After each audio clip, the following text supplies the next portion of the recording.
Tapi mereka dengan tegas menyatakan bahwa Rabbus samawati wal ard. Tidak ada penguasa di langit ataupun di bumi itu kecuali Allah.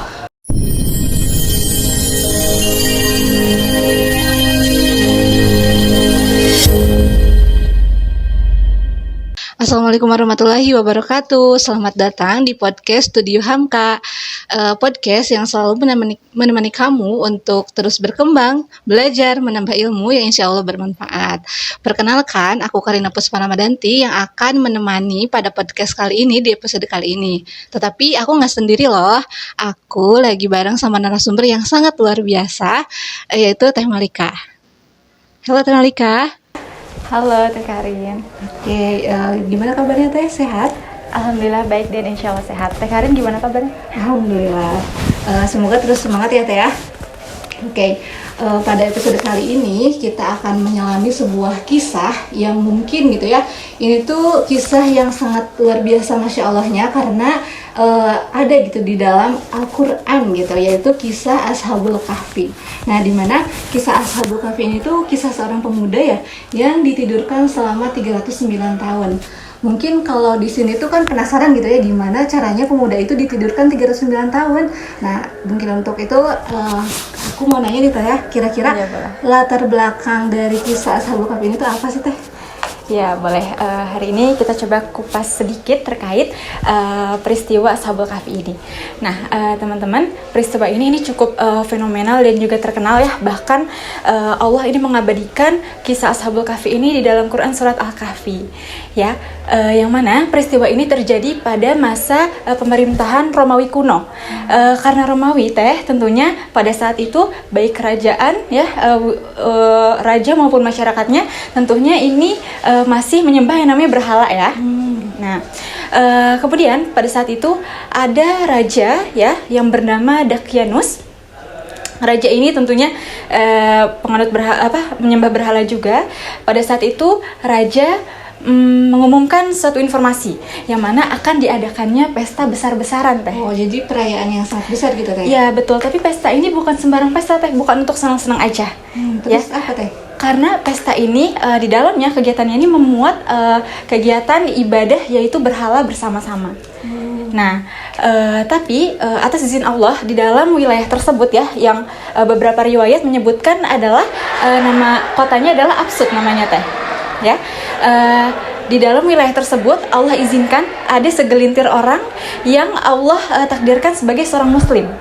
Ya, sekitar 7 pemuda. 7 pemuda. Jadi pemuda itu bukan nabi gitu ya Teh? Bukan, dia orang biasa ya. Di mana pemuda-pemuda ini ketika mendapatkan kabar tersebut tentunya mengambil langkah cepat, cerdas dan tepat. Teteh tahu apa? Enggak Teh. Ya, pemuda-pemuda tersebut memutuskan untuk melarikan diri sebelum pesta tersebut dilaksanakan. Oh, itu melarikan diri ke mana Teh?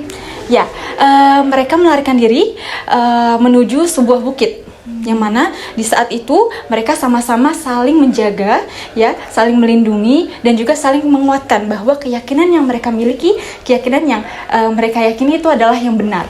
Seperti itu. Keyakinannya kepada Allah. Pada Allah gitu. Ya. Masya Allah. Nah, kemudian teman-teman, pemuda-pemuda tersebut sayangnya ini tidak selamat, di mana ternyata raja ini memutuskan prajurit sebagai mata-mata. Sangat menegangkan ya Teh. Ya, mata-mata itu berhasil menemukan pemuda-pemuda tersebut di bukit dan alhasil mereka diringkus dan dibawa paksa ke dalam kerajaan. Ya, untuk menemui Raja Dakianus itu. Terus udah kayak gitu gimana Teh? Nah, ketika sampai di hadapan sang raja, mereka semua dipaksa untuk keluar dari keyakinan mereka. Mereka dipaksa untuk istilahnya murtad gitu ya, untuk keluar dari keyakinan mereka dan ikut menyembah berhala bersama-sama. Tapi mereka dengan tegas menyatakan bahwa Rabbus samawati wal ard. Tidak ada penguasa di langit ataupun di bumi itu kecuali Allah. Meskipun mereka dijanji untuk dibunuh, tapi mereka tetap bertauhid kepada Allah. Iya betul, karena Raja Dakianus ini terkenal kejam banget teman-teman. Bahkan ketika informasi itu disebar, siapapun yang tidak ingin mengikuti kegiatan tersebut maka akan dihukumi eksekusi mati di tempat seperti itu. Tapi mereka lebih memilih pemuda-pemuda tersebut untuk dengan yakin dan berani menyatakan keimanannya kepada Allah gitu. Masya Allah ya Teh ya. Iya. Terus seperti setelah di mereka kerajaan apa yang terjadi Teh? Ya, ketika raja tersebut mengetahui pernyataan pemuda-pemuda itu tetap mengesahkan hanya Allah saja, atas izin Allah gitu ya, hati Raja Dakianus ini tidak terlalu kejam pada saat itu. Justru raja tersebut memberikan sebuah ultimatum Teh. Apa itu ultimatumnya Teh? Nah, ultimatumnya itu berupa pemberian 3 hari untuk pemuda-pemuda tersebut Teh, untuk mereka betul-betul mematangkan diri ya, untuk meyakini bahwa lebih baik keluar gitu dari keyakinan yang sekarang. Artinya mereka harus benar-benar murtad gitu. Oh iya. Nah, dari ultimatum itu, kalau mereka murtad gitu ya, memilih untuk menyembah berhala, maka konsekuensinya ini nggak main-main Teh. Mereka akan diberikan jabatan, harta seperti itu. Jadi dikasih sebuah keuntungan gitu ya kalau misalnya mereka mengikuti raja tersebut gitu ya. Iya betul. Tapi teman-teman, cerdasnya pemuda-pemuda ini adalah dengan diberikannya ultimatum, ini menjadi kesempatan besar untuk mereka untuk melakukan pelarian yang kedua kalinya lagi. Oh, kira-kira mereka lari kemana tuh Teh? Nah, teman-teman, di proses pelarian yang kedua ini, mereka ini Allah arahkan untuk lari, bersembunyi di dalam sebuah gua Teh. Wah, gua. Ya, gua. Yang mana sesampainya di sana, pemuda-pemuda ini Allah kasih nikmat berupa rasa kantuk yang amat sangat Teh. Jadi ngantuk itu pas ke gua itu. Jadi begitu sampai di gua juga capek mungkin ya Teh ya, capek. melarikan diri gitu ya. Sampai di goa itu mereka akhirnya tertidur. Ya, Allah kasih mereka tidur yang sangat pulas gitu. Dan ini bukan sembarang tidur Teh. Durasinya nggak cuma 8 jam kayak kita seperti biasa, enggak. Oh, enggak. Berarti enggak kayak teman-teman yang di situ. Enggak. Tidur ini spesial teman-teman.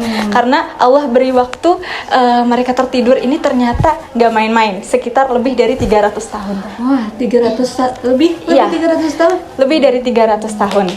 Yang mana ini membuktikan bahwa Allah ini pasti menjaga hamba-hambanya yang beriman dan memperjuangkan tauhidnya, seperti itu. Terus pas ditidurin 39 tahun itu apa yang terjadi sama pemudanya? Nah, ini maha besar Allah juga ya. Selama mereka tertidur, Allah buat mereka tertidur, ternyata selama itu Allah tetap memastikan bahwa tubuh mereka ini tetap terpapar oleh sinar matahari agar fungsi-fungsi organnya itu masih tetap hidup seperti itu. Bahkan riwayat juga menyebutkan bahwa tubuh pemuda tersebut ini tetap Allah bolak-balikan, Allah gerakan agar jasadnya tetap utuh. Seperti itu. Masya Allah ya, luar biasa gitu ya. Jadi nggak disimpan di dalam gua aja, tapi Allah juga menjaga gitu. Iya, tapi Allah tetap menjaga pemuda itu ya. Betul, tetap menjaga utuh raga mereka ataupun roh mereka.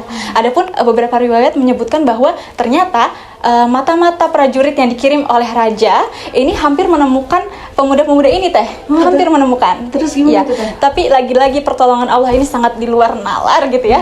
Sebenarnya ketika prajurit itu hampir menemukan pemuda tersebut dalam goa, Allah timbulkan rasa ngeri dan merinding yang amat sangat ketika prajurit itu mau memasuki lebih dalam goa tersebut. Ya, jadi akhirnya nggak sampai ketahuan. Nggak ketahuan Teh? Nggak ketahuan. Karena bisa sampai 300 tahunan lebih tidurnya. Seperti itu. Nah, adapun mereka ini bisa terbangun ini karena ada penggembala yang memasuki gua tersebut karena ada satu dombanya yang hilang. Oh, jadi mereka terbangun tuh karena tadi ada penggembala yang masuk? Iya, jadi penggembala itu tuh pengen nyari dombanya yang hilang, katanya masuk ke dalam goa. Nah, ada suara embikan domba itulah yang membuat pemuda itu terbangun, seperti itu. Kemudian setelah itu apa yang terjadi Teh? Nah, seperti biasa teman-teman, kalau kita bangun tidur juga biasanya perut kita lapar ya teman-teman. Betul ya teman-teman ya.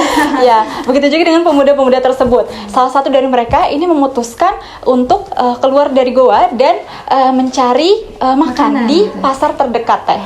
Oh, di pasar. Iya, mencari makanan.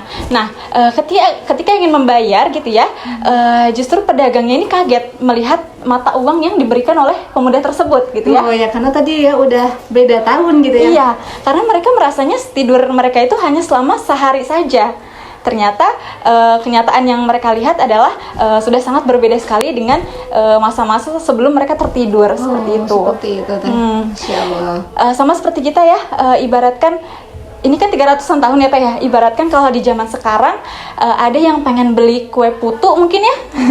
Kue putu memberikan mata uang yang berlaku di tahun 1700-an. 1700 yang lalu gitu. Iya, itu kan pasti membuat gempar masyarakat ya. Iya, betul, betul. Maka dari itu ketika pemuda tersebut cukup membuat gempar masyarakat pada saat itu, alhasil pemuda ini dibawa ke raja yang berkuasa pada saat itu. Ke kerajaannya waktu Iya. mereka mau dihukum gitu ya, dibunuh itu. Ya, Oke. tetapi sesampainya di sana teman-teman ini menarik karena ketika pemuda tersebut sampai di kerajaan, ternyata kerajaan yang dia lihat adalah kerajaan dengan nuansa Islam. Oh, Ya, yang tadinya yang tadinya isinya patung semua berhala itu berubah drastis. Nah, artinya ini sangat berbeda dengan masa-masa yang sebelumnya. Tentu ini menjadi tanda tanya besar untuk pemuda tersebut ya teman-teman. betul. Kenapa gitu ya? Iya, karena merasanya kan tidur sehari gitu ya, Iya, tapi ternyata udah berubah drastis gitu itu ya. gitu ya. Iya, kemudian dihadapkanlah pemuda ini kepada sang raja yang saat itu berkuasa. Nah, rajanya juga pada situ sudah Muslim, berubah. ya, sudah masyarakatnya juga sudah bertauhid semua. Masya Allah. Ya, seperti itu. Ketika dihadapkan dengan sang raja pada saat itu dan menceritakan apa yang telah terjadi, respon sang raja itu amat sangat bahagia Teh.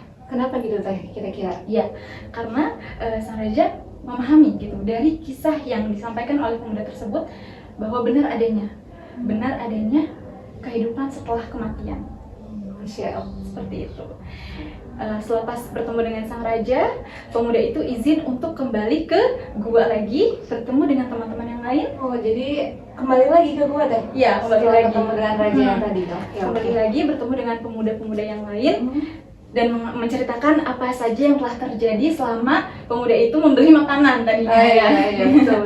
Apa yang telah terjadi diceritakan semuanya.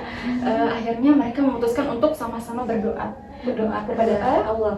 berdoa kepada Allah agar mereka semua itu Allah wafatkan.